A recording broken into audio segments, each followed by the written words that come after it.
Kita meetingnya setelah Isya itu Prof, jam Oh berarti 7. malam? Malam. Di kampus lagi? Di kampus. Jadi Wow. biasanya kalau aku kan kalau bolak-balik kan agak nggak efektif. Jadi biasanya aku stay di kampus dulu. Setelah rapat malam pulang belajar lagi? Iya, ngerjain tugas-tugas. Cuman biasanya aku udah menemukan sedikit celah-celah Prof. Jadi apa itu? Nah kiatnya itu apa? jadi kalau misalkan untuk di kelas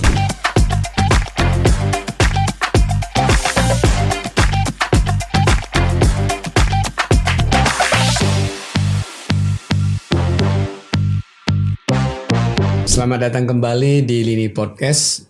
Pada kali ini kita akan ngobrol-ngobrol dengan salah seorang lulusan sarjana gizi yang cukup panjang perjalanan menemukan lulusan SGZ ini, dan kemudian ketemu lagi di suatu media sosial.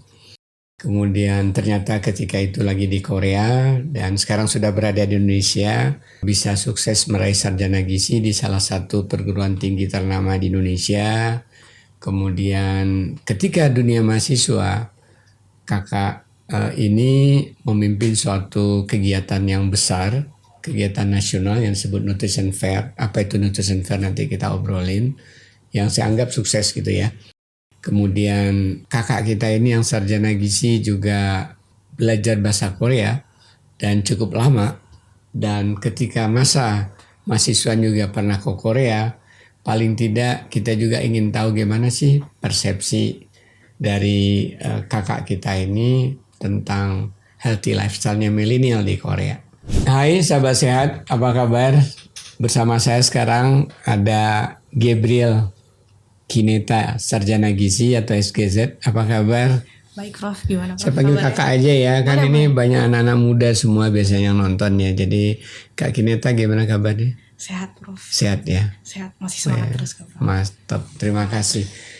Kak Kineta menyelesaikan pendidikan sarjana gizi di Institut Pertanian Bogor di Departemen Gizi Masyarakat dan Sumber Daya Keluarga.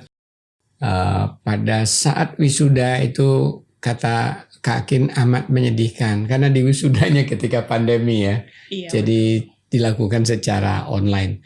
Meski demikian Kak Kineta juga sudah pengalaman kerja. Di samping pengalaman bekerja juga pengalaman ke mancanegara, salah satunya Korea. Karena itu kita mulai dengan episode pertama dulu. Dari 4 episode yang akan kita tayangkan. Episode pertama adalah tentang bagaimana kiat Kak Kineta meraih sarjana gizi di Institut Pertanian Bogor. Kak Kin lulus SMA di mana dulu? Saya dulu SMA-nya di SMA Santa Ursula BSD. BSD ya, Iya, di oke BSD, dekat lah dari Bogor ya. Kita nih sekarang lagi ada di Lini Podcast yang di Bogor ya. Betul.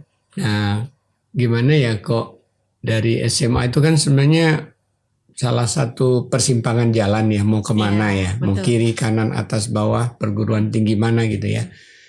Gimana ceritanya kok bisa tertarik memilih gizi ya Kak Kin? Dulu waktu SMA itu aku punya beberapa interest ke beberapa industri sebenarnya. Salah satunya itu ada di food industries. Nah dan dulu itu aku pengen banget masuk ke negeri. Universitasnya aku pengen banget belajar di negeri. Jadi waktu kita udah kelas 12 udah selesai ujian itu aku coba daftar dengan beberapa jalur dan salah satunya itu adalah aku daftar di gizi IPB. Dan ternyata memang jalannya di sini diterima. Terima kasih ya. Tuh, karena kan kalau untuk IPB gizinya itu termasuk salah satu top yang diminati dan udah terkenal lah. Baik, jadi akhirnya masuk di gizi IPB. Betul. Dan itu kan ada proses di IPB ya. Betul. Tahun demi tahun. Dan tahun pertama biasanya itu kan di asrama kan. Iya betul. Kita harus di asrama dulu. Boleh cerita nggak sedikit suka dukanya?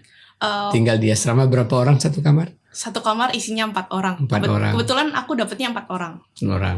Kebetulan di tahun aku itu sebenarnya ada juga yang satu kamar isi 2. Tapi mostly adalah satu isi 4. Tahun berapa itu masuk IPB? Aku masuk IPB tahun 2016. 2016. Benar, 2016. Oke, jauh sebelum pandemik ya. Jauh. Masih ingat dari berbagai daerah mana saja itu teman-teman? Teman kamarku itu satu ada orang Bogor, kemudian satu orang Pangandaran kalau nggak salah. Orang Sunda berarti ya? Satu lagi orang Jawa. Jawanya agak lupa. Bisa bahasa Jawa dia? Bisa sih. Bisa ya. Nggak pernah diajarin bahasa Jawa ya? Aku tuh bahasa Jawa kebetulan dari SMA tuh aku sempat ada live in gitu sebenarnya. Jadi pernah tinggal di Jawa juga. Di daerah Rembang waktu itu. Di Rembang. Wow. Iya, di pantai. Sorry itu waktu kuliah. Waktu SMA tuh di daerah Candirejo situ. Oh iya. Iya, jadi di SMA. Kegiatan apa itu? Live in, jadi kayak aku tinggal di sana, bantu-bantu kegiatan penduduk di sana. Pas musim libur? Enggak, lagi musim sekolah kalau nggak salah. Musim sekolah. Seingat aku. Jadi paling tidak ngerti sedikit-sedikit lah ya bahasa Jawa ya. Iso-iso sedikit. Iso-iso. Oke, jadi pengalaman apa dari setahun di asrama bersama teman-teman dari berbagai budaya yang Dekin peroleh ya? Karena aku dapat teman-temannya beda-beda dari yang biasanya, jadi aku belajar berbagai karakteristik baru sih, kayak misalnya teman-teman yang di Bogor kayak gimana. Terus udah gitu kebetulan juga aku kan SMA-nya dari SMA Katolik dan kebetulan dapat teman semua yang Muslim, jadi saling belajar gitu. Kita sama-sama belajar. Jadi kadang-kadang ada kisah lucu di kamar aku. Apa itu? Jadi biasanya kita malah saling ngingetin kayak udah sholat belum biasa gitu. Terus teman aku yang Muslim malah ngingetin udah doa belum sebelum tidur. Iya. Mereka jadi saling mengerti, jadi kayak saling belajar lah. Terus kemudian juga mungkin karena dari SMA aku kan SMA swasta, jadi masuk ke negeri banyak perbedaan juga sih, Prof. Jadi dengan adanya asrama kita jadi lebih saling mengenal. Terus di asrama juga ada beberapa kegiatan, jadi saling mengenal lah. Tapi setiap weekend pulang? Biasanya kalau aku nggak ada acara, aku pulang sih, Prof. Cuman di tahun pertama itu aku juga ikut beberapa kegiatan, jadi kadang-kadang hari Sabtu Minggu suka ada acara. Dijemput antar? Kalau pulang sendiri? Aku naik kereta dulu. Iya, pulang sendiri ya? Iya, betul. Wah, udah mulai mandiri ya? Iya, udah mulai mandiri. Kalau dulu umumnya udah ada ini, ojek online. Jadi lebih mudah sih. Tapi dari Dermaga ke stasiun kan sebenarnya juga hampir sampai malam juga ada kendaraan ya? Ada angkot juga. Yang ijo-ijo itu ya? Iya, boleh disebut nggak sih? Oke, terus selesai tingkat 1 nih. Betul. Kemudian ada aktivitas di luar kampus yang diikuti oleh Kakin? Di luar kampus? Organisasi nasional atau organisasi lokal? Aku kebanyakan ikut yang di dalam kampus. Di dalam kampus ya? Kampus. Organisasi apa namanya? Untuk di tahun pertama itu kebetulan aku aktif di kemahasiswaan Katolik itu ada Kemaki, karena kebetulan kan memang di IPB terutama itu ada banyak organisasi seperti itu. Jadi aku awal ikut itu. Dia keagamaan. Kemudian di profesi? Di profesi aku mulai ikut-ikut acara dari Himagisi. Himagisi itu Himpunan Mahasiswa Ilmu Gizi. Terus kemudian ada satu lagi aku ikut namanya IAS. Itu untuk International Association of Student in Agriculture. Ya. Jadi udah aktif di organisasi internasional. Bahasa Inggrisnya bagus berarti ya. Masih perlu banyak latihan juga lah. Oh gitu ya. Iya, Prof. Oke. Kalau di IPB kan mulai tingkat 2 itu udah mulai muatan materi-materi gizi ya, sampai tingkat akhir sebelum praktek kerja lapang dan skripsi. Betul. Nah, gimana kesan-kesan selama menempuh pendidikan yang lebih banyak materi gizinya ini? Iya, waktu pertama mulai masuk ke muatan lokal tuh agak sedikit terkejut karena ternyata tugasnya dan praktiknya banyak banget, dan ditambah jadwal kita udah dipaketin, jadi padat. Berapa kredit per semester gitu? 22, 24? 22, 24 ya. Dan kita biasanya kelasnya dari pagi sampai sore-sore. Jadi dari jam 7 kita kelas paling pagi jam 7. Itu baru selesai praktikum mungkin jam 6. Wow. Jam 5. Karena kan kita tidur jam berapa biasanya? Kalau aku tidurnya agak malam sih dulu, Prof. Ya, belajarnya malam atau pagi? Aku biasanya belajarnya agak malam. Agak malam. Aku tim malam sih, Prof. Iya. Tim malam. Kalau dulu masih kuat malam. Iya. Jadi biasanya setelah beres kelas kita organisasi. Yang kegiatan organisasi tadi sore sebelum pulang atau nanti malam datang lagi ada meeting organisasi? Biasanya kita meetingnya setelah Isya itu, Prof. Jam berarti 7. malam. Di kampus lagi. Di kampus. Jadi biasanya kalau aku kan kalau bolak-balik kan agak nggak efektif. Jadi biasanya aku stay di kampus dulu. Jadi ada orang bilang tuh kalau yang gitu tuh namanya tipe mahasiswa kura-kura ya, kuliah rapat. Udah kuliah pulang datang lagi rapat lagi gitu ya. Saya termasuk salah satunya sih. Model kura-kura ya. Iya, saya kura-kura, Prof. Jadi biasanya habis selesai kelas terus setelah rapat malam pulang belajar lagi. Iya, ngerjain tugas-tugas. Cuman biasanya aku udah menemukan sedikit celah-celah, Prof. Jadi apa itu? Nah, kiatnya itu apa? Jadi kalau misalkan untuk di kelas tuh biasanya aku suka duduknya paling depan. Oke. Nggak selalu sih, tapi intinya ngambilnya di bagian depan gitu. Ngambil bagian depan. Masih ingat kok. Di salah satu mata kuliah kita. Iya, aku biasanya suka paling depan karena aku mikirnya, nanti kan aku banyak kegiatan. Jadi di kelas aku mencoba fokus sebisa mungkin. Jadi paling nggak tuh pasti ntar ada yang nempel gitu loh di otak. Jadi aku fokus belajar, dengerin semuanya. Meskipun kalau mahasiswa kan kadang-kadang ada suka mengantuk sedikit. Tapi at least nggak pernah ditegur dosen mengantuk kan? Berusaha untuk melek soalnya. Oke. Apalagi di depan ya malu ya. Iya, Bro. Malu soalnya kalau tiba-tiba namanya diteriak. Nah, jadi kalau kiatnya Kin itu biasanya menulis dan direkam atau mendengarkan saja merekam. Biasanya atau gimana? Biasanya kalau aku yang satu dengerin itu pasti. Iya. Terus yang kedua biasanya sih aku coba sambil menulis. Cuman kadang-kadang aku lebih bagus dengerin sih, Bro. Oke, ya. Jadi aku lebih di situ tapi aku dan sambil nulis. Kan ada juga yang tipe mahasiswa belajar sebelumnya dipelajari bab apa yang akan topik apa yang akan diajarkan, kemudian nanti hanya tinggal dengerin aja. Atau ada juga dengerin dulu kemudian nanti baru dipelajari. Kalau Kak Kin yang mana nih tipenya? Saya sebenarnya tipenya yang kedua. kedua. Tapi sebenarnya yang bagus yang pertama sih, Prof. Enggak ya? Enggak, maksud saya itu kan kebiasaan masing-masing. Kalau aku kedua. Saya hanya nanya suksesnya Kin kalau tipe yang kedua. Aku yang kedua. Yang kedua ya. Oke, enggak masalah, ada cocok-cocokan. Cocok-cocokan ya? Iya, ada juga orang yang penting cepat membuat ringkasan.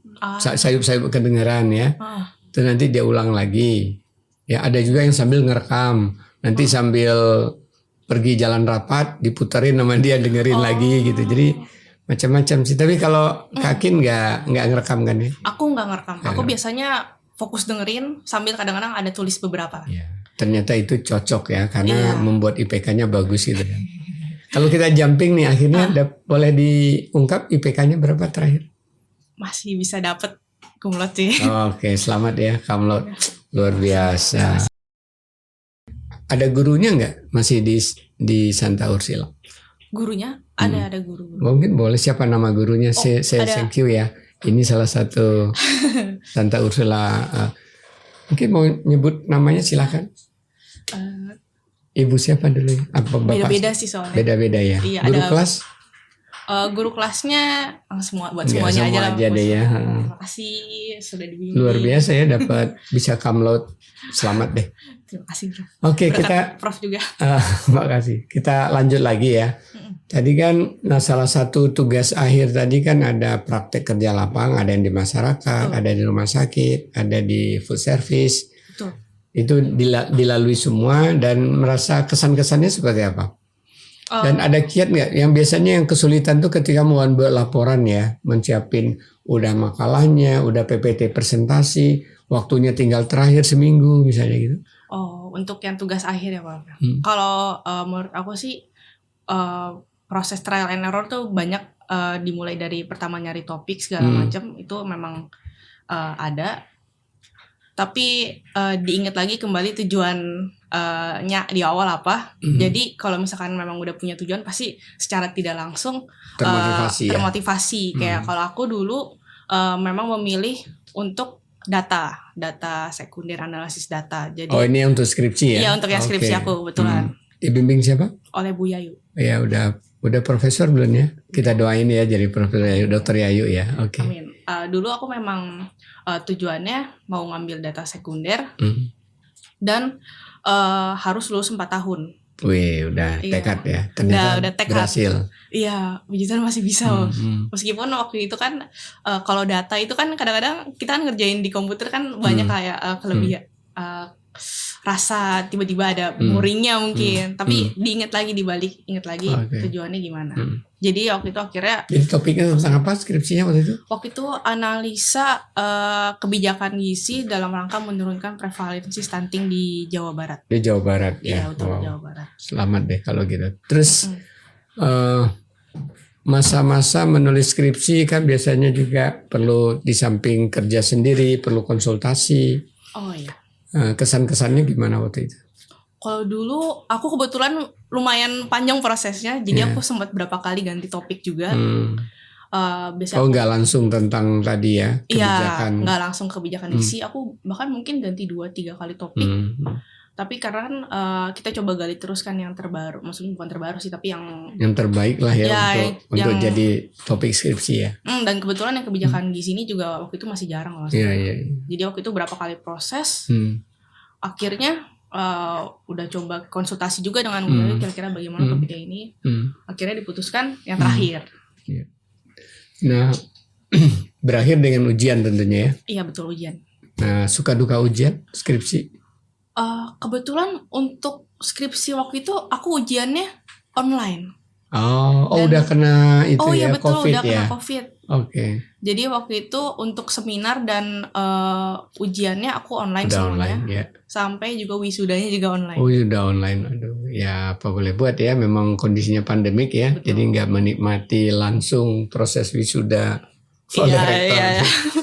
Tapi yang penting bisa dilalui semuanya. Okay. Nah, Dekin barangkali bisa memberikan saran-saran, pesan-pesan kepada adik-adik, entah itu di bangku sekolah menengah atas atau barangkali adik-adik sekarang tingkat 1 yang memilih gizi ataupun barangkali bisa juga analog dengan dunia kesehatan lainnya. Gimana sih saran dari Kak Kin supaya sukses meraih gelar sarjana dan sarjana gizi buat Kak Kin? Silakan nih. Kalau dari aku sendiri, berdasarkan dari pengalaman aku, yang pasti waktu kuliah tentuin dulu kayak tujuan kalian gimana, terus apa yang mau kalian capai, goalnya seperti apa, terus kemudian juga manfaatkan waktu kuliah kalian sebaik-baiknya. Jadi explore segala hal, cobain organisasi, gak cuma yang lokal tapi yang internasional juga, kemudian cobain juga ikut acara-acara internasional karena nantinya dunia kerja itu akan jadi lebih terbiasa kalau misalkan sudah dimulai dari kuliah. Terus kemudian akademiknya juga dijaga karena itu kalau untuk sekarang mungkin udah jadi pintu masuk awal. Karena itu jadi nggak cuma akademik saja tapi non akademiknya juga dieksplor sebanyak-banyaknya. Oke, terima kasih Kak Kin. Itulah tadi obrolan kita dengan Kak Kin. Baru satu topik ya tentang bagaimana Kak Kin sukses meraih sarjana gizi. Kepoin terus pada episode berikutnya kita akan bahas lagi. Kak Kin ini memimpin satu kegiatan nasional yang disebut Nutrition Fair dan menurut saya sukses. Gimana cara suksesnya? Yuk kita ikuti pada episode berikutnya nanti. Sampai jumpa lagi pada episode berikutnya. Terima kasih. Dadah. Terima kasih sudah menonton. Jangan lupa like, comment, share, dan subscribe ya.